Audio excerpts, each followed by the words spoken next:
आज हम पढ़ेंगे क्लास 4 के एसएसटी का चैप्टर 2 जिसका हेडिंग है द ग्रेट नॉर्दर्न प्लेन्स यानी उत्तरी जमीन जो है उसके बारे में हम पढ़ेंगे।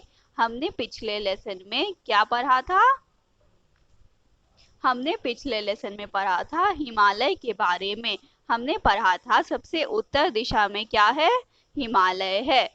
और हिमालय के बाद क्या आता है? हिमालय का के ऊपर जो भी ग्लेशियर है यानी जो भी बर्फ का पहाड़ है वह जब पिघलता है तो उससे नदी बनती है। और वह नदी जो होती है वह बहुत सारे साथ में कंकर पत्थर बालू लेकर आती है जिससे कि एक अच्छी उपजाऊ जमीन बना देती है।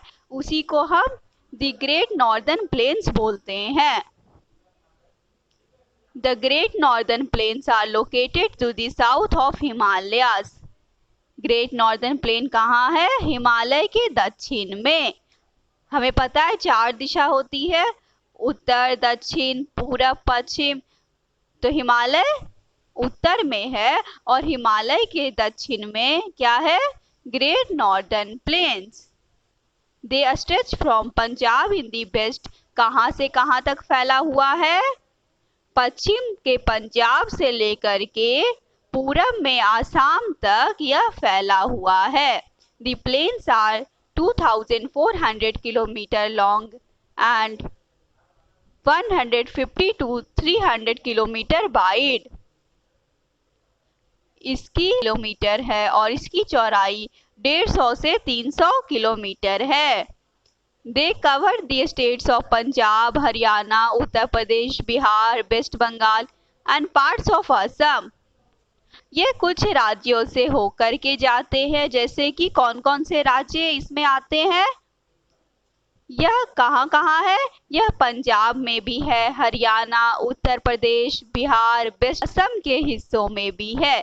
जैसे कि आप फोटो में देखेंगे तो आपको पता चलेगा जो ग्रीन से बना हुआ है, ग्रीन कलर से, वह ग्रेट नॉर्दर्न प्लेन्स है। ये बहुत सारे राज्यों से होकर के जाती है। तो इन सारे राज्यों से होकर जाती है जिसके बारे में हमने पढ़ा। The northern plains are flat level land यानी कि ये चपटी जमीन है। Many important rivers flow through this region. जैसा कि हमने पढ़ा जो हिमालय है और उससे जो नदियां बनती है वो बहुत सारी नदी इस जगह पे बहती है। As these rivers are mainly fed by the melting snow in the Himalayas, they have water throughout the year. जैसा कि हम जानते हैं हिमालय के बर्फ से जो नदियां बनती है उसी से इसमें सालों भर पानी रहता है। These rivers thus make the plain rich and fertile.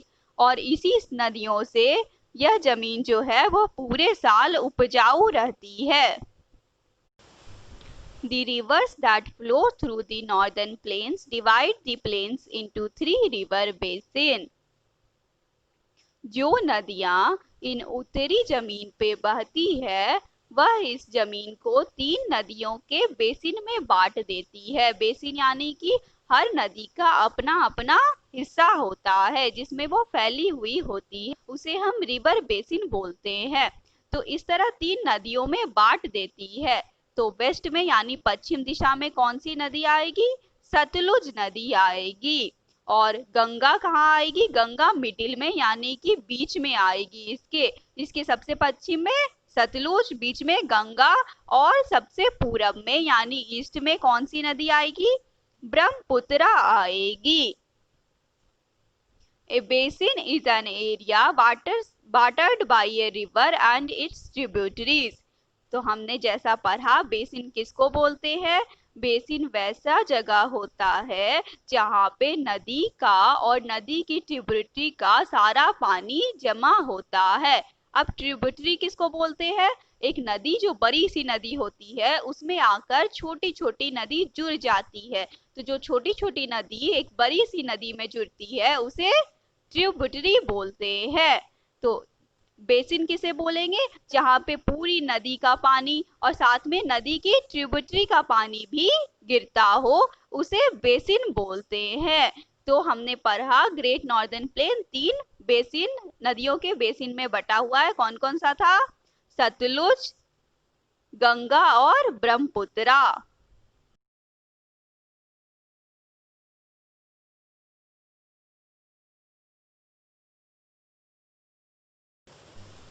The Ganga basin. सबसे पहले हम गंगा नदी के बारे में जानेंगे। The river Ganga, the Yamuna and their tributaries form this basin. इस बेसिन को कौन कौन सी नदियां बनाती है? गंगा नदी, यमुना नदी और उन दोनों नदी की ट्रिब्यूटरी बनाती है। हमने पढ़ा ट्रिब्यूटरी किसको बोलते हैं, तो इन सबसे मिलकर के गंगा का बेसिन बनता है। The Ganga is the most important river of the northern plains. इस उत्तरी जमीन का सबसे महत्वपूर्ण नदी जो होता है वह गंगा ही होती है।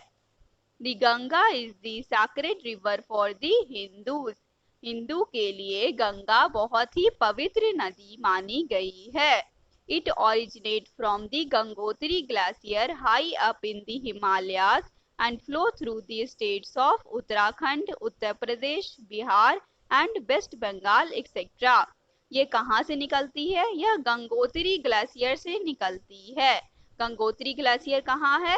यह हिमालय में है। हिमालय में बहुत सारे ग्लेशियर है। ग्लेशियर मतलब बर्फ का बड़ा बड़ा पहाड़। उसमें से एक ग्लेशियर है जिसका नाम है गंगोत्री। तो जो गंगोत्री ग्लेशियर है उसी से गंगा निकलती है और ये बहुत से राज्यों में बहती है, जैसे कि उत्तराखंड, उत्तर प्रदेश, बिहार और वेस्ट बंगाल में बहती है। It इंटर्स the northern planes near Rishikesh. यह ऋषिकेश जगह के पास इस नॉर्दर्न प्लेन्स यानी इस जमीन में घुसती है। उससे पहले वो कहाँ पे बहती है? वह हिमालय के पास ही बहती है और इस जमीन में वो कहाँ आती है? ऋषिकेश के पास। The Ganga is joined by many tributaries like Alaknanda, Mandakini and Bhagirathi. Ganga की बहुत सारी ट्रिब्यूटरी होती है। ट्रिब्यूटरी कौन सी होती है? जो छोटी छोटी नदियां गंगा से आके जुड़ेंगी वह उसकी ट्रिब्यूटरी कहलाएंगी। तो उसका क्या क्या नाम है छोटी छोटी नदियों का? अलकनंदा, मंदाकिनी और Bhagirathi. The Yamuna is the most important tributary of Ganga and joins it at Allahabad. सबसे महत्वपूर्ण ट्रिब्यूटरी कौन है गंगा की? वह है यमुना। और वो कहाँ पे गंगा से आके मिलती है? वह इलाहाबाद में गंगा से आकर के मिलती है। This meeting point is called Sangam, where once in every 12 years, और जहाँ पे गंगा और यमुना मिलती है उस जगह को हम संगम बोलते हैं। Once in every 12 years, thousands of pilgrims gather to celebrate the Kumbh Mela. और इसी संगम पे जहाँ पे गंगा यमुना आपस में मिल जाती है, यहाँ पे बहुत सारे तीर्थ यात्री जो है वह आते हैं और कुंभ मेला को मनाते हैं। आपको पता है कुंभ मेला लगता है तो वो कहाँ लगता है? वो इसी संगम में लगता है। Yamuna is joined by the Chambal, the Sindh, the Betwa and the Ken rivers from the south. Yamuna में कौन कौन सी नदियां जुड़ी हुई है? यमुना में चंबल, सिंध, बेतवा और केन नदियां जुड़ी हुई है दक्षिण दिशा से, यानी कि यमुना नदी के दक्षिण से यह सारी नदियां उसमें जाकर मिल जाती हैं। After flowing through Uttar Pradesh and Bihar, the Ganga takes a sharp turn to the south and it enters West Bengal. हमने पढ़ा गंगा उत्तर प्रदेश और बिहार में बहती है।